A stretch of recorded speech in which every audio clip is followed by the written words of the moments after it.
Evening, gentlemen. I'm just back in the evening after a visit to the golf course. I thought I'll talk to you because somebody mentioned to me in the golf course that what's your opinion about Rahul Gandhi's trip to England? This gentleman who spoke to me is a top executive, and he mentioned that Rahul has really insulted India very badly in London. Now, I'll give you a different picture slightly, which is worse than the fact that what he did.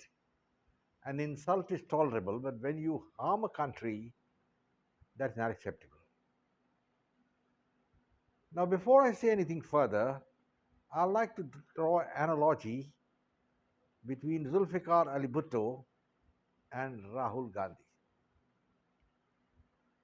You will very soon realize that what I mean by this. Zulfikar Ali Bhutto is the infamous president of Pakistan, later the prime minister, who is actually responsible for the breakup of Pakistan and the bifurcation of it into two separate nations and the creation of Bangladesh. How this happened, I'll discuss it later, but let it be known that he was the man who was responsible for this because of his megalomaniac dream where he wanted to become the ruler in Pakistan. And when Sheikh Mujib had won the election fair and square, he put so many hurdles in his place, convinced the President Yahya Khan that Mujib should not be made the President of Pakistan or the Prime Minister of Pakistan. That is a fact of history. So, net result, what happened, as you all know, gentlemen, is that Sheikh Mujib had no other choice. He was put in charge trial for treason, and that was the end of it.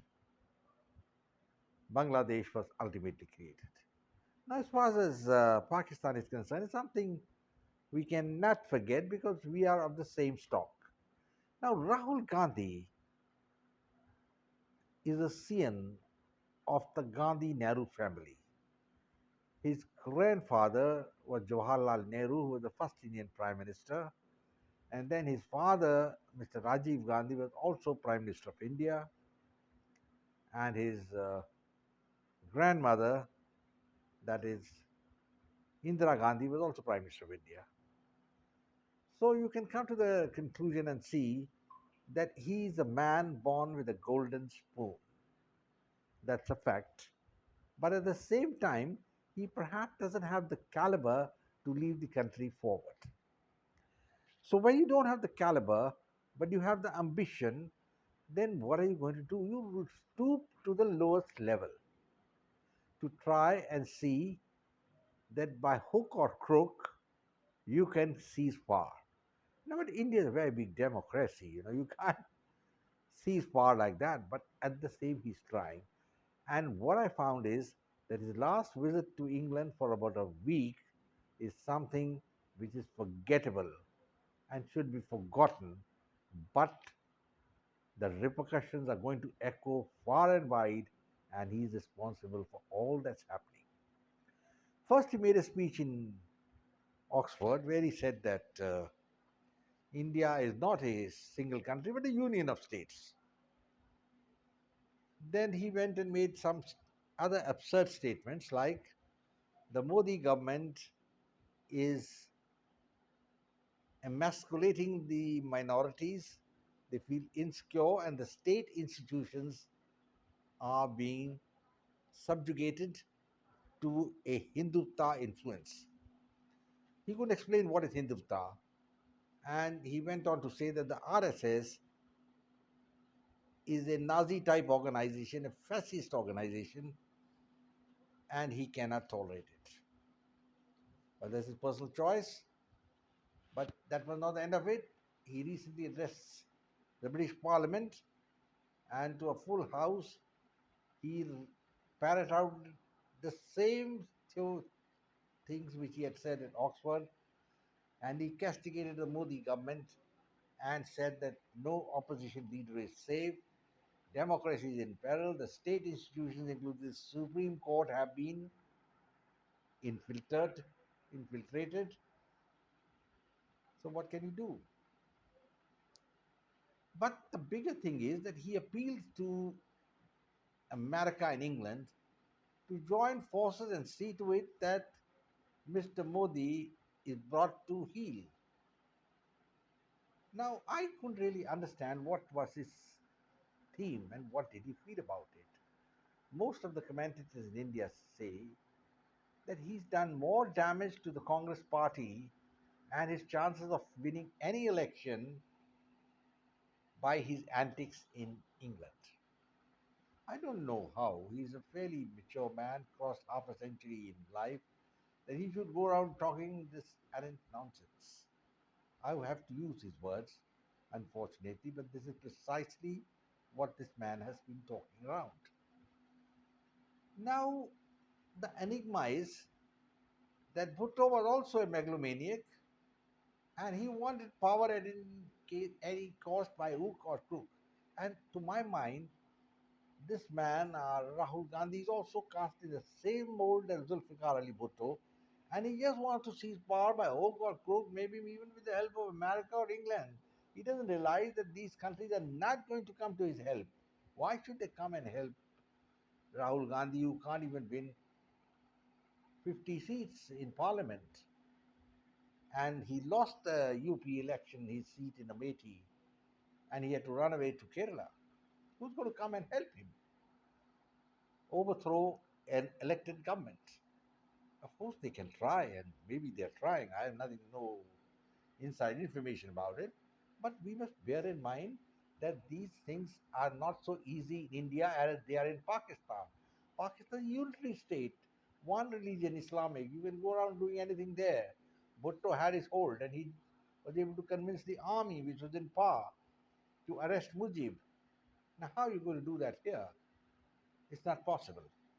So Rahul would like to be like Zulfikar Ali Bhutto, have a dream like him, but I'm afraid that dream is going to shatter. That's the point which we must bear in mind.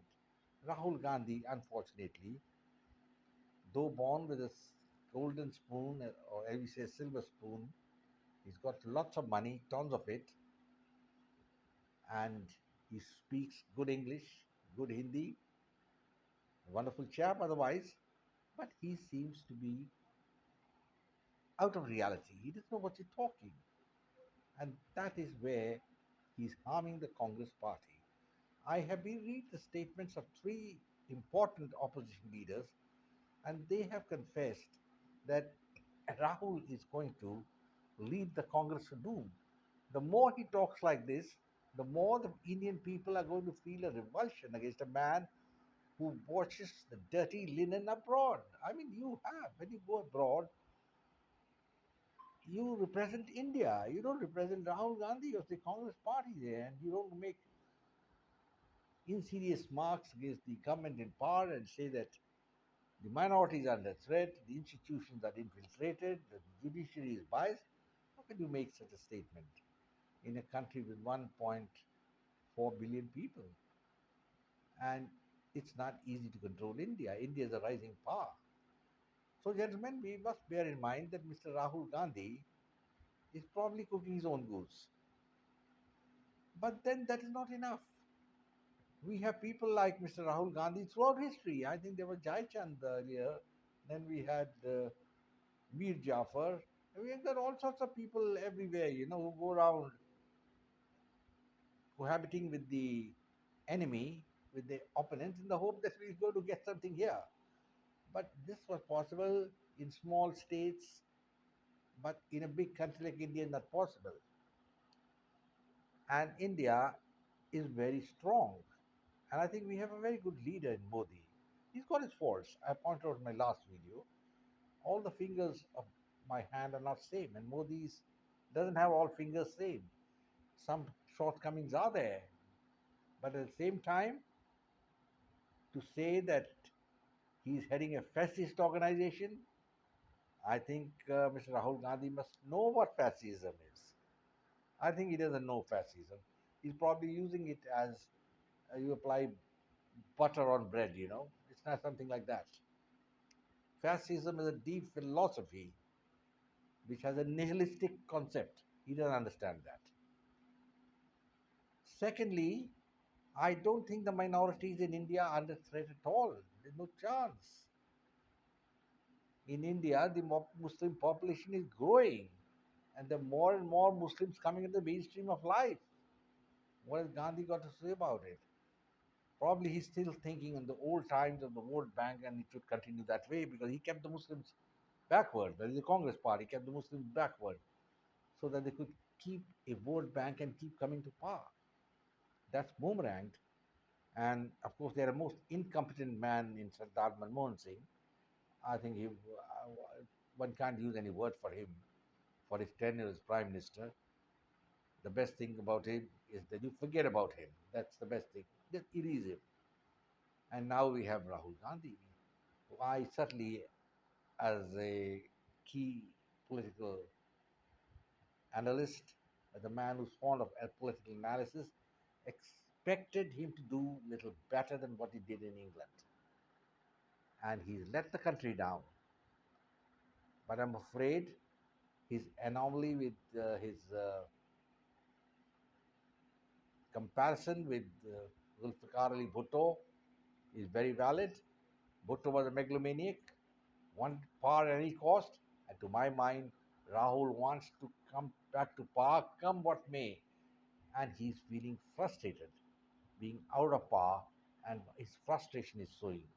But then he could lead to his doom. Of course, he can't lead the country to doom, but he could go into the abyss of history. Gentlemen, I hope this man realizes that everything in life is not honky dory and nobody goes by old past, old names. Your father was a great man, or grandfather was a great man, or great grandfather was a great man. All that got no relevance. What matters is what you are now. And you got to give leadership. I'm afraid Rahul is unable to give the leadership which is required by the Congress party. And I'm more than certain that he has written the obituary of the Congress party and his own obituary in the 2024 elections. Gentlemen, I close now. I will say, Jai Hind, God bless India, and do subscribe to my channel, share it with your friends. I look forward to that. Bye bye. God bless. Come back later.